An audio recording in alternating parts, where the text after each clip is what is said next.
Well, up bright and early, obviously, breakfast, but then we get on a bus to be here by 9 o'clock in the morning for the first conference.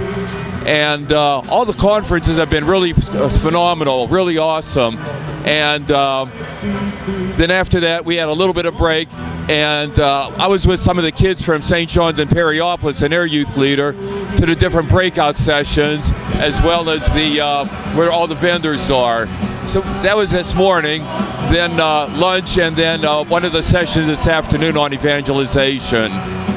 The sessions I went to today were YOLO and about a talk about chastity, and I enjoyed them both because they really went into depth, which most people don't do, about how you should really live your lives and not go by what everyone says, and how you need to look deeper into what the meanings are behind everything that everyone else is telling you. I feel that's an important message because kids need to get that through their heads, I think, today.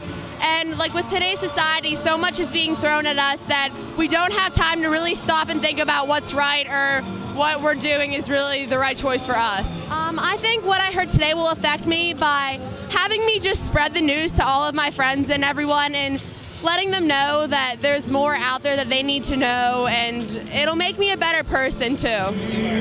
I went to the Love and Lust session, and it taught me like that I am my own person and I can't let anybody control me.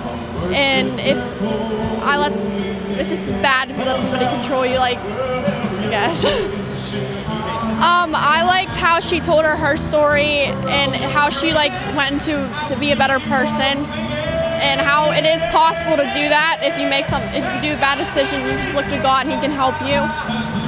Today I went to Mind Games by Brian Greenwald, and I learned that you have to give it all to God and He will be there for you, and you can't get through things through darkness. And I also went to Valimar Jensen and Katie Cornell's Finding Superman talk, and I was the ambassador for there, so I introduced them and got to speak to them personally, and they talked about becoming Wonder Womans, and through that you will find your Superman. I spent my day by kind of going around and checking out all the places in the Inspiration Junction, and then went to a talk on the statistics of youth participation in the parishes. It was awesome.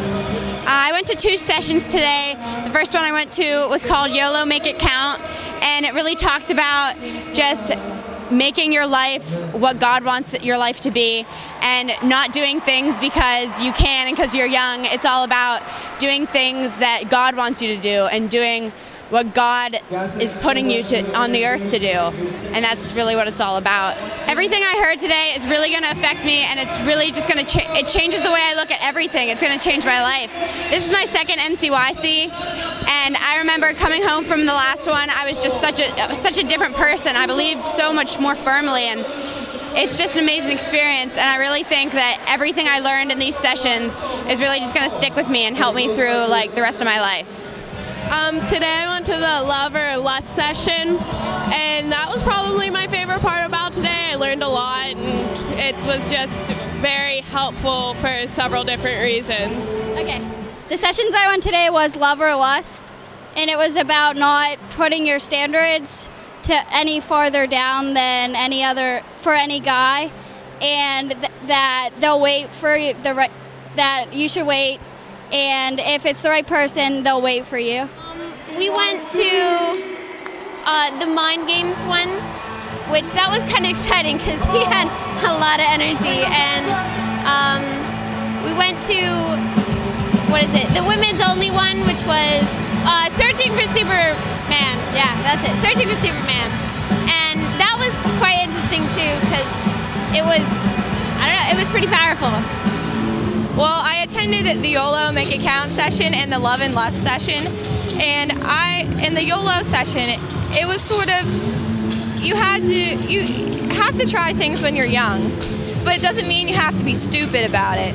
Try things that you normally wouldn't do, but also try and tie it in with like Catholic views. Like we also went over like a bucket list, And the bucket list included things like helping out with community service, going to see the Pope and things like that. And it was just a lot of fun. I think one of the coolest things about being here is, you know, it's not really for me, it's for them, it's for the young people.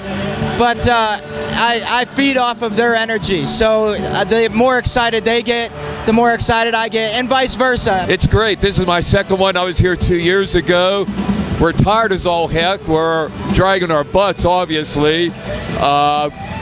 But it's great because even as a pastor, it's like a little retreat for me. It gets me pumped up, ready to get back, especially with the Advent season starting. This is going to be some good material to share. Tells me there's still hope for the church. When people say the church is dying, and I look here, all I can say is it's far from dead. It's far from dead.